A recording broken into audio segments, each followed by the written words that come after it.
Welcome back to the channel. Here we are, back in Talespire and 2d6 dungeon.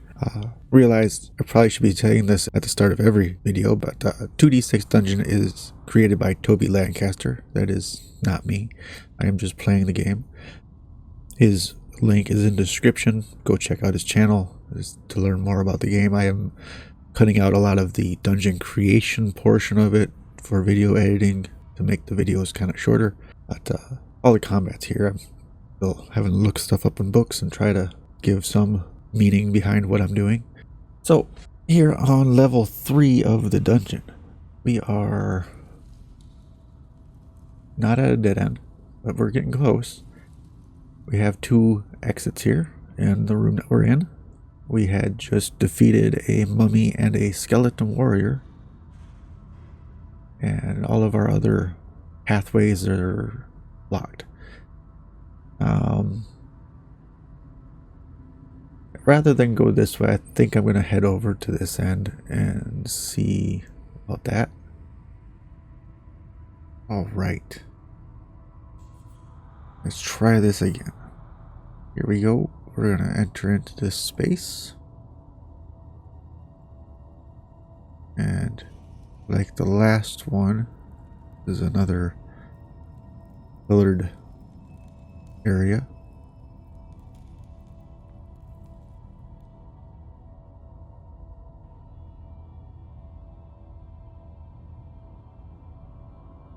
You step into here and a mummy steps out of the shadows and approaches.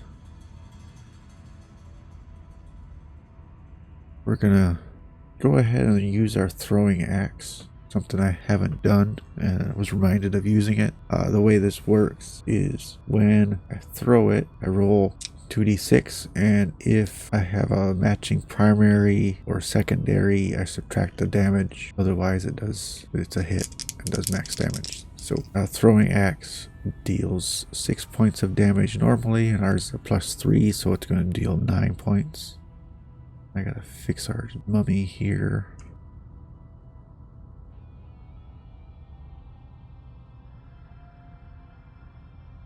Let's throw up. I'm using the same primaries, red, and secondaries 6, and primary 1s and 6s, which we did not get. Therefore, we do 9 points of damage to the mummy with the thrown axe. We'll try to recover that later.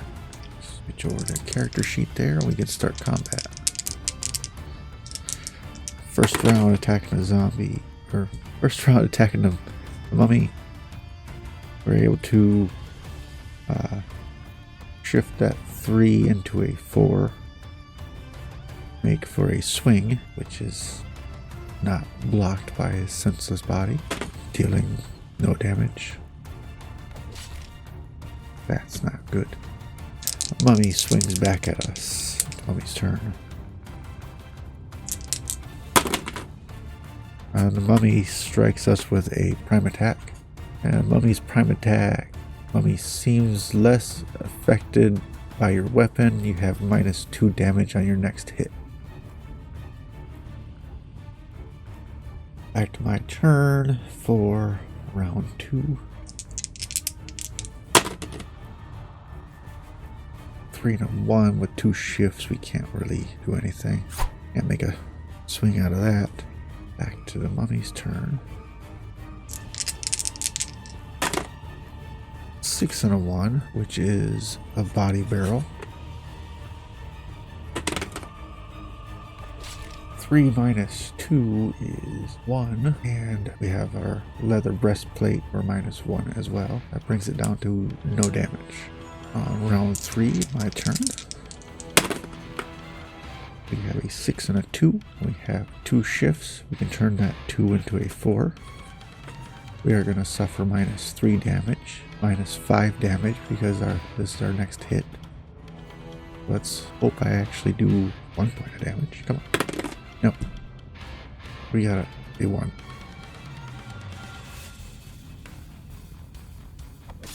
No points of damage there.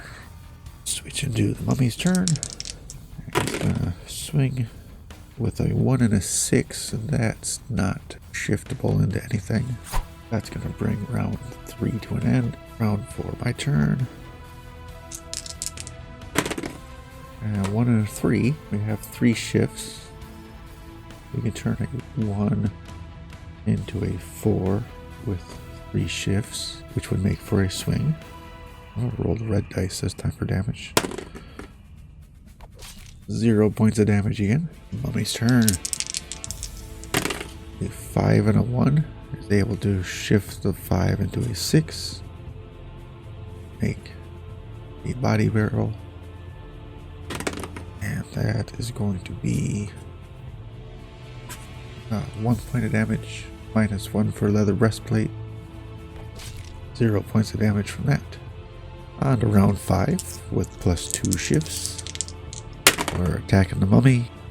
And like last round, we have a 1 and a 3. We're able to shift that 1 into a 4, make a swing. That's more like it. 5 points of damage to him. The axe had done 9 points of damage, so that would have brought him down to 6. And now this attack deals 5 more points, bringing him down to just 1. Mummy's turn to attack us. That is a 3 and a 2. He's got 4 shifts. He can turn the 2 into a 3 and then 3 into a 2, reversing them for a savage bash. And he does 4 points of damage to us. On to round 6 of my turn. Swing at the mummy. Hopefully this is the last one. A 5 and a 6. And we're able to shift that 5 to be a 6. And the 4, or the 6 to bring it down to a 4. Create a heavy slash. 4, 6, minus 3 for 3 points of damage. We've seen that the mummy is down to 1. That brings him to dead.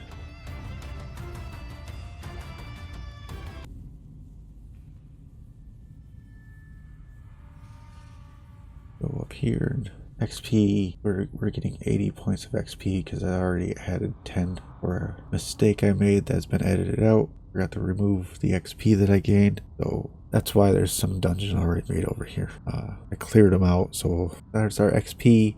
Let's check the body. Around the creature's waist is a silk sash worth 3d6 plus 30 gold pieces. Oh, yeah.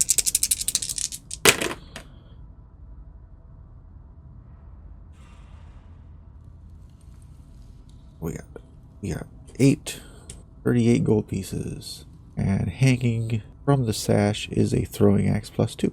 Ooh, let's jump over to the second character sheet. Second page. We'll add we're taking the sash worth 38 gold pieces. And then this throwing axe is a throwing axe plus 2. So we'll add that to the next spot down. Oh, we gotta see if we can recover the first one anyway. Might be just replacing one with the other. But throw it. It succeeded in hitting the mummy. On a 4, 5, or 6, we recover the axe. And on a 1, 2, or 3, the axe is gone. The axe is gone. So just turn that into a 2 and get rid of that one. So our mummy is all done. Put that away. Alright, after checking the body there, we're gonna inspect the rest of the room. And push your way through cobwebs and see a wall-mounted tapestry, which shows a group of warriors. The eyes of the largest figure seem to be 2 rubies. You pull down and find that the gems are tightly woven into material. If you have something with a sharp blade, you can gain 2 medium quality rubies. Let's see, I have a sword. I have a broken sword blade. Got tongs. Got, I believe, between my sword and the broken sword blade, I could probably get these two out. There, I added the webs. Oh yeah, we're gonna add 2 rubies to our sheet here, and then we shall here for our next room.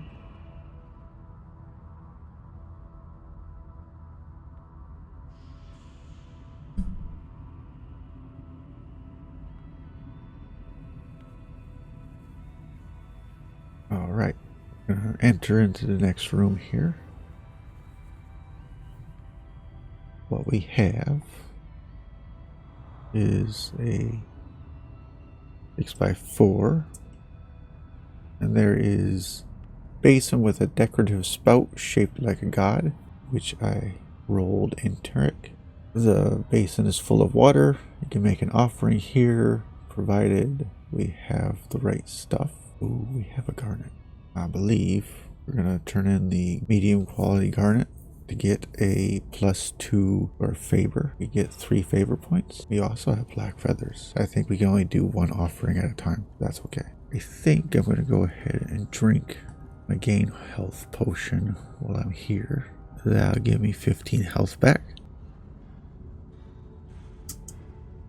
bringing me up to 22 health, which is much better. I feel better. Put our god away, and we have to roll for an unexpected thing. At some point in the distant past, this section of room was used to store crates. So let's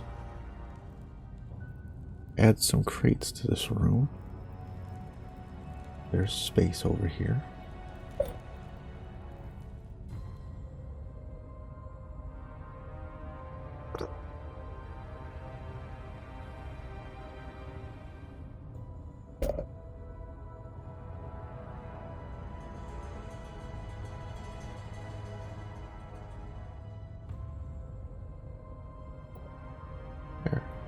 There's some crates to go check out over here. And we find some good quality stone held in place with some leather straps and short wooden rods. Let's add some of that stuff to our sheets. Alright, I think a good quality stone is going to go in the heavy item spot. Alright, head over to the exit here. We have 1 exit. It is another archway. Find out what's this room. We got that all taken care of. Room going. Let's step inside here. We enter into a urn storage. The room is lined with a stone ledge on which are cremation urns and pots full of dead flowers, which I forgot to add flowers.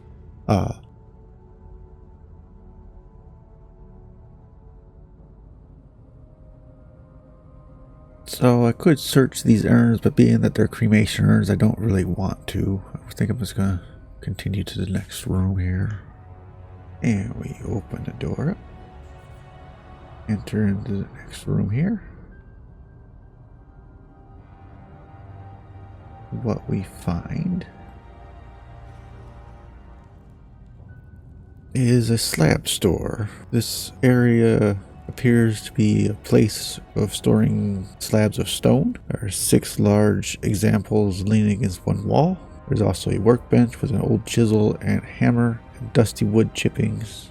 Looking around the room, I spot that a tombstone on the wall has a family crest embossed in the center. It is palm size, and you're able to pull it free. Add crest quest to your character sheet. If you fight a heedless, you flash the crest. On a d6 roll of 1 or 2, the heedless grabs it and escapes the dungeon. Otherwise, the fight continues uninterrupted. So let's go to side quest here. Alright, the room does have 2 exits. They are archways. I think we'll continue heading north here. Okay, let's step on into this room. We are What we have is a dusty den. The space is empty, the stone walls are covered in dust, and piles of rubbish have gathered. Someone sits in the shadows, and they stand at our approach, and we see that it is a banished. Ready to fight. Alrighty, you fighting a banished again. Here's our first combat round. It's our turn. Combat round 1. We have an exact swing on the banished, which would be a secondary 1, 4s, 5s, 6s, which our swing is a 3, so we're fine. So we have 1, -1, +2, for a total of 2 points of damage.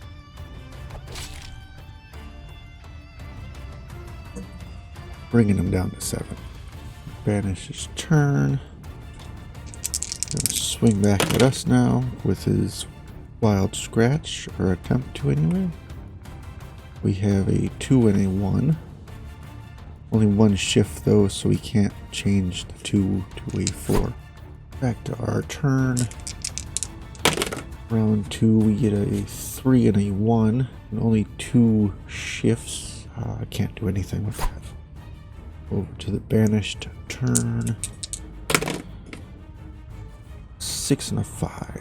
1 shift, he can't do anything with that either.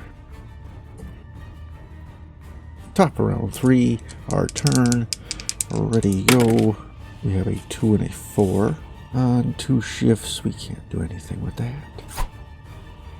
Jumping over to the banished turn. And we have a 5 and a 3. In 1 shift, we're not doing much with that either. Over to round 4. Our turn. Swinging at them. And we have an exact swing again. Alright. That swing does another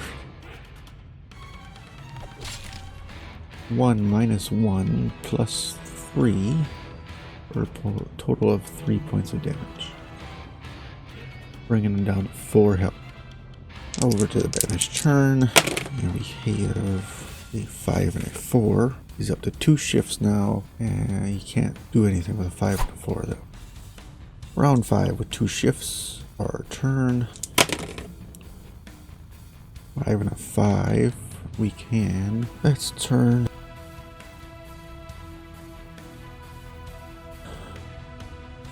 A 5 into a 4.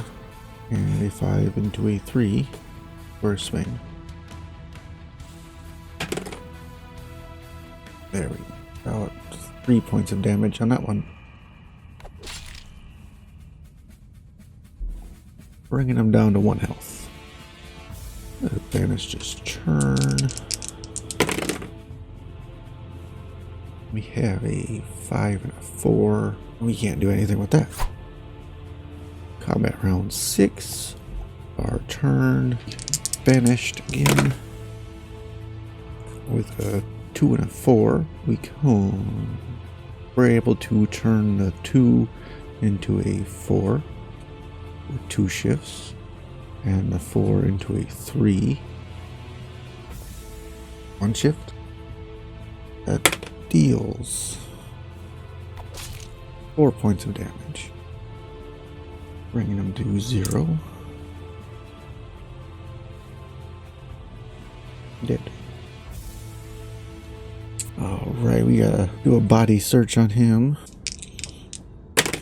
Attached to the belt is a wallet. Inside we find some Malacco leaves. 6 Malacco leaves now. We put his card away.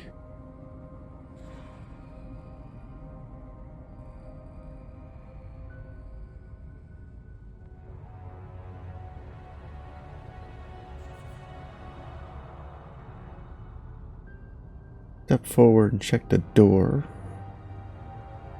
The door is locked.